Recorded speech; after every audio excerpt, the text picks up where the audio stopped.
ហាញអំពី storyboard ប៉ុន្តែបងប្អូនប្រើជាមួយនឹងកម្មវិធីផ្សេងៗដូចជាគ្រប់ផ្សេងៗប៉ុន្តែថ្ងៃហ្នឹងខ្ញុំនឹងបងប្អូនអរគ្នាប្រើទៅលើ tool នេះហើយយកទៅដាក់វីដេអូដែលយើងអាចប្រើជាមួយនឹង Gemini Business ហើយនឹង mail របស់យើងបាទអញ្ចឹងបើសិនជាខ្ញុំដាក់វីដេអូនេះសិនហើយទៀតខ្ញុំនឹងបង្ហាញអំពីការប្រើប្រាស់ទៅលើ tool ពីរនេះអញ្ចឹងនៅពេលដែលបងប្អូនអាចប្រើវាបងប្អូនអាចប្រើ tool នេះបើសិនជាខ្ញុំ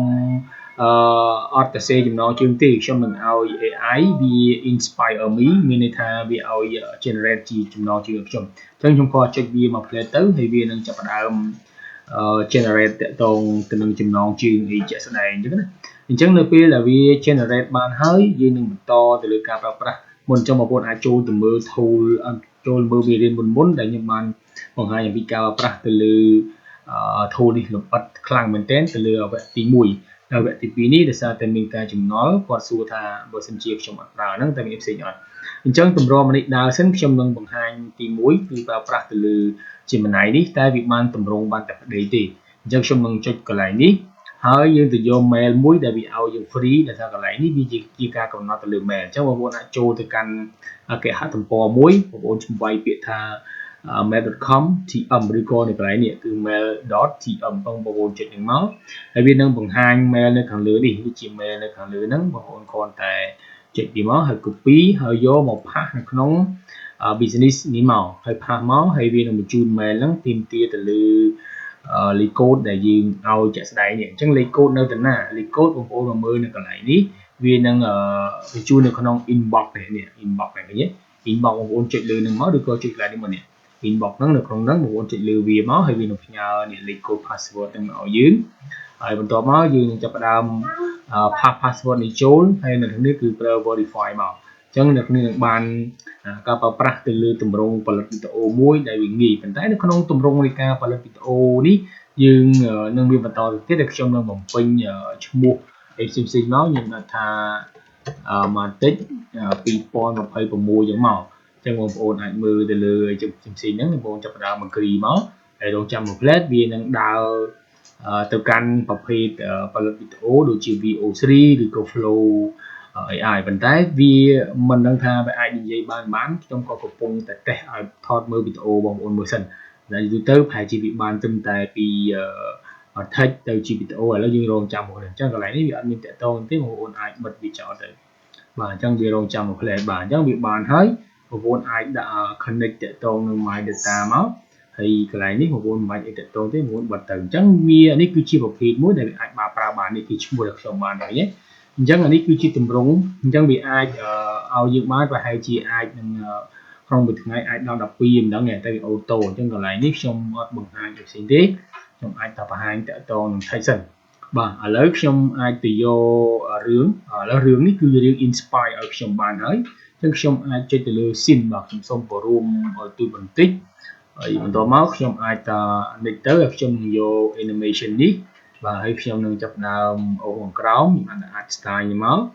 ហើយខ្ញុំនឹងរើសប្រភេទគេហៅថា visual language ដែលជាប្រភេទតុក្កតាខ្ញុំអាចយក 3D animation ហើយខ្ញុំនឹងចាប់ដើម scene បាទនេះជា scene វាអញ្ចឹងខ្ញុំអត់យកអីច្រើនទេខ្ញុំអាចវាយតែ2ជាឧទាហរណ៍ទេបាទខ្ញុំអត់យកអីច្រើនឥឡូវខ្ញុំយក4ដូចមិញមកហើយនេះគឺជាទម្រង់ខ្ញុំអាចយកផ្ដេកបាទខ្ញុំយកផ្ដេកចុះហើយខ្ញុំអាចយកជាភាសាខ្មែរដើម្បីតែឥឡូវខ្ញុំជាជំរើសខ្ញុំយកជាភាសាអង់គ្លេសសិនដោយសារខ្ញុំចង់តេស្តtool នេះតើវាប្រើបានប៉ុណ្ណាបាទយើងចាប់ផ្ដើម generate storyboard អញ្ចឹងអានេះចង់បញ្ជាក់ថា storyboard នេះបងប្អូនអាចប្រើដល់100 scene បើចង់បានប្រហែល scene ខ្ញុំ update តាមនឹងតែអត្ថភាពខ្ញុំគិតថា100 scene នឹងវាល្មមច្រើនពីហើយបាទភាសានេះដោយសារភាសានេះខ្ញុំបានលម្អិតពីមុនមកដែរប៉ុន្តែបើខ្ញុំយកភាសាខ្មែរនោះសំដៅទៅលើអីគេសំដៅទៅលើvoice over ហ្នឹងវាចេញជាភាសាខ្មែរបើខ្ញុំយកភាសាអង់គ្លេស voice over វាជាភាសាអង់គ្លេសចិនអីជប៉ុនអញ្ចឹងទៅបាទអញ្ចឹងខ្ញុំប៉ុណ្ណឹងខ្ញុំយកប៉ុណ្ណឹងហើយខ្ញុំរងចាំមក plate អញ្ចឹងរងចាំ plate វានឹង generate ទៅជាប្រមាណ scene នៅក្នុង scene មួយវាបង្ហាញអំពីរូបភាពហើយវាបង្ហាញអំពី prompt ហើយវាបង្ហាញអំពី voice over ហើយ voice over ក៏យើងអាច play នៅក្នុងស្រាប់អញ្ចឹងវាជាប្រភេទ tool មួយដែលវាអាចជួយសម្រួលក្នុងការបង្កើតទៅលើ storyboard ដែលបងប្អូនអាចធ្វើវីដេអូនៅក្នុង social media ឬក៏ YouTube អីវាជួយសម្រួលក្នុងការធ្វើ content មួយដែលវាងាយស្រួលសម្រាប់យើងអីចឹងណា ហ្នឹងក៏វាជួយយើងបានចឹងហើយ tool នេះចង់បងប្រាប់បងប្អូនថាយើងអាចបង្កើតខ្លួនឯងបានបងប្អូនគ្រាន់តែ mail មានតែ mail ទៅបងប្អូនចង់បង្កើតអ្នកគ្នាអាចមកជួបខ្ញុំផ្ទាល់រៀនផ្ទាល់ក៏បានតម្លៃគឺខ្ញុំនឹងប្រាប់ទៅតាមជាក់ស្ដែងអញ្ចឹងក៏ចង់បញ្ជាក់ថាយើងរៀនអាចចន្លោះពីម៉ោង12ដល់ម៉ោង2ប៉ុណ្ណឹងគឺចន្លោះមួយថ្ងៃប៉ុណ្ណឹងហើយពេលល្ងាចយើងអាចរៀនពីម៉ោង6បាទ6រហូតដល់ម៉ោង8អីទៅអាហ្នឹងរៀនផ្ទាល់នៅហាងកាហ្វេមួយចង់អត់មានថ្នាក់តែផ្ទាល់ទេបាទតែពេលខ្ញុំបាន storyboard នេះគឺវានឹងចេញទម្រង់បែបនេះអានេះគឺជាប្រភេទ scene 1ដែលវាបង្ហាញពី action ហើយយើងយក action ហ្នឹងទៅបង្កើតរូបក៏បានដែរតែបើអត់ទេបងប្អូន copy prompt នេះគឺជា prompt ហើយ prompt ដែលយើងបង្កើតកន្លែងហ្នឹងគឺវាចេញ scene ហើយនេះគឺជាសំឡេងនៅពេលបងប្អូនអាចជ្រើសរើសសំឡេងភាសាតួអង្គនេះមកហើយនេះចុចនេះទៅវានឹង play យើងហើយបងប្អូនអាច download បានហើយទៅរៀបទៅតាមនេះអញ្ចឹងអ្វីដែលយើងត្រូវយករូបភាពនេះគឺយកមក copy prompt នេះយកមកដាក់នៅក្នុង Gemini Enterprise នេះអញ្ចឹងបងប្អូនផាសមកផាស prompt នឹងមកហើយកន្លែងនេះវានឹងរត់ auto ទៅលើ model នេះអញ្ចឹង model នេះបងប្អូនអាចយក auto ក៏បានយក 2.5 ក៏បានអីក៏បានឬក៏ Gemini Pro នេះក៏បានដែរអាស្រ័យលើតែខ្ញុំដាក់ auto ទៅខ្ញុំអត់ទាមទារអីច្រើនទេអញ្ចឹងខ្ញុំគាត់ចាត់ចុចទៅនឹងទៅវានឹង run ទាំងអស់ហ្នឹងរត់ទៅជាប្រភេទវីដេអូអញ្ចឹងប្រភេទវីដេអូនេះវាមិនមែនជាប្រភេទវីដេអូបែបនិយាយទេវាមានន័យថា text to video អានេះជា prompt វីដេអូដើម្បីដាក់ជាមួយនឹង prompt ដែលបងប្អូនបានបង្ហាញនេះគឺជាប្រភេទទាំងអស់ហ្នឹងហើយអានេះគឺជាប្រភេទនេះមេរៀននោះខ្ញុំបានបង្ហាញដែរអ្នកគាត់ copy រូបភាពនេះរូបភាពនឹងមកហើយយកទៅដាក់នៅក្នុង drive ណាមួយទៅហើយបងប្អូន copy prompt ដែរហើយអ្នកគ្នាអាចចូលទៅកាន់ crop ក៏វាបង្ហាញឲ្យយើង free ដែរតែមេរៀនមុនខ្ញុំបានលម្អិតដែរអញ្ចឹងខ្ញុំយកបង្ហាញម្ដងទៀតចុះកាលពីបងប្អូនអត់បានទៅមើលវីដេអូនោះអញ្ចឹងខ្ញុំចុចកន្លែងនេះcrop image នេះមកហើយខ្ញុំនឹងទៅយក log in នេះធម្មតាតាមជាក់ស្ដែងបងប្អូនដែលប្រើនេះអញ្ចឹងណាបាទប្រើអញ្ចឹងទៅហើយបងប្អូនអាចមើលកន្លែងនេះបាទដោយសារខ្ញុំ log ហើយអញ្ចឹងខ្ញុំចុច upload នេះមកហើយអ្នកគ្នាចូលទៅកាន់រូបភាពដែលពួកអ្នកគ្នា share save អញ្ចឹងចូលកន្លែងនេះមកវានឹងរត់មកហើយអ្នកគ្នាហាក់ប្រំនៅកន្លែងនេះបាទឥឡូវវាកំពុងតែដើរសិនបាទនៅពេលដើរចប់នឹងទៅបងប្អូនអាចផាសប្រំដែលខ្ញុំ copy នៅកន្លែងនេះប្រំដែលខ្ញុំ copy នេះខ្ញុំ copy នៅកន្លែងនេះកន្លែងនេះ copy យកមកផាសមកអញ្ចឹងផាសម្ដងទៀតមកនេះវាអត់ទាន់ចេញទេអញ្ចឹងផាសមកហើយចាប់ផ្ដើមប្រើសញ្ញាព្រួយនេះគឺវាទៅជាប្រភេទវីដេអូហើយបាទអញ្ចឹងឥឡូវយើងមកមើលនេះសិនទៅថាវាដើរយឺតអញ្ចឹងវាអាចរងចាំបន្តិចទៀតជួនកាលវាអាស្រ័យទៅលើអ៊ីនធឺណិតអញ្ចឹងទៅអានេះគឺជាប្រភេទនៃការប្រើប្រាស់ទៅលើប្រភេទហ្នឹងទេបាទនេះគឺជាអ្វីដែលប្រើប្រាស់អញ្ចឹងទី1អ្នកគ្នាអាចមិនប្រើ prompt សម្រាប់បង្កើត storyboard នៅក្នុង Gemini ឬក៏នៅក្នុង ChatGPT អ្នកគ្នាអាចយក tool ចំនេះទៅប្រើហើយសួរថាតម្លៃប្រមាណអ្នកវាអាចឆាតចូលទៅក្នុងផ្ទាល់ទៅបាទនៅក្នុង YouTube ឬក៏នៅក្នុង TikTok ឬក៏នៅក្នុង page ឬក៏នៅក្នុង personal account ខ្ញុំឬក៏ Telegram អីឆាតទៅខ្ញុំនឹងថាលក់តម្លៃប្រមាណដែលវាងាយស្រួលក្នុងការប្រើប្រាស់លក់ថ្លៃបងប្អូនយកតាមថ្លៃកាហ្វេទេបាទហើយនេះគឺខ្ញុំបានប្រាប់អាហ្នឹងហើយមេរៀនហ្នឹងដោយសារតែវានឹងទៅដល់អ៊ីនធឺណិតអញ្ចឹងខ្ញុំអាច generate វាសារថ្មីដោយសារវាទៅដល់អ៊ីនធឺណិតអញ្ចឹងវាអត់ទាន់ generate ទេហើយចាំមើលព្យាយាមម្ដងទៀតទៅសារអ៊ីនធឺណិតអញ្ចឹងដោយឡែកចំពោះគ្រប់វាចេញហើយចេញហើយគេតែគេឃើញរូបភាពហ្នឹងហើយនឹងអាចតម្រង់ហើយខ្ញុំអាប់ហើយដូចគ្នាខុសពីប្រើ internet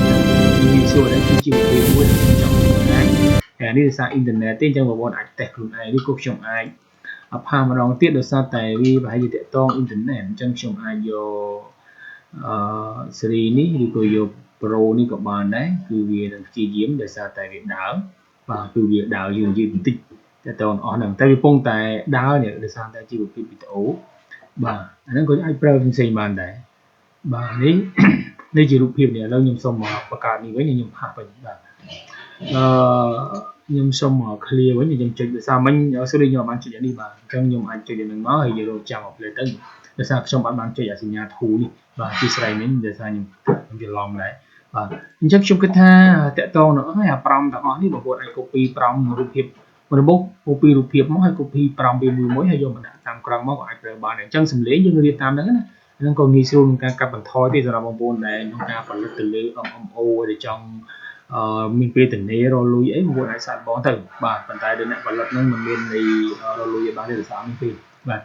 អញ្ចឹងរងចាំហើយកំពុងតែ syncing thì បងប្អូនអាចសាក់តេស្តបន្តិចទៀតទៅដោយសារកុំឲ្យតែវាយូរពេកអញ្ចឹងប្រមនេះ storyboard នេះគឺខ្ញុំមើលហើយក៏វាជួយអានេះដោយសារតែចំណងជើងនេះគឺប្រើសម្រាប់ storyboard ដែលវា generate ជា AI ឲ្យទៅខ្ញុំចំណងជើងតែវាតាក់ទាញបងប្អូនឃើញគឺងាយស្រួលហើយនេះគឺជារឿងនិទានមួយដែលក្មេងៗក៏ចូលចិត្តមើលដែរបាទគឺវាជួយខ្ញុំបានច្រើនបើនិយាយទៅ tool ដែលខ្ញុំ build នេះគឺវាជួយខ្ញុំបានច្រើនអញ្ចឹងខ្ញុំមាន tool សម្រាប់អាជីវកម្មមាន tool សម្រាប់អាជីវកម្មខ្ញុំមាន tool បកប្រែរឿងខ្ញុំមាន tool ផ្សេងៗបាទដោយសារអ៊ីនធឺណិតខ្ញុំ slow អញ្ចឹងបងប្អូនអាចតេស្តខ្លួនឯងទៅហើយខ្ញុំបង្ហាញតែប៉ុណ្្នឹងទេហើយចាំមើលអាចជួបគ្នាសម្រាប់វីដេអូក្រោយណាបាទអរគុណយើងជួបគ្នាសម្រាប់វីដេអូក្រោយទៀតអរគុណណាស់លោកអ្នក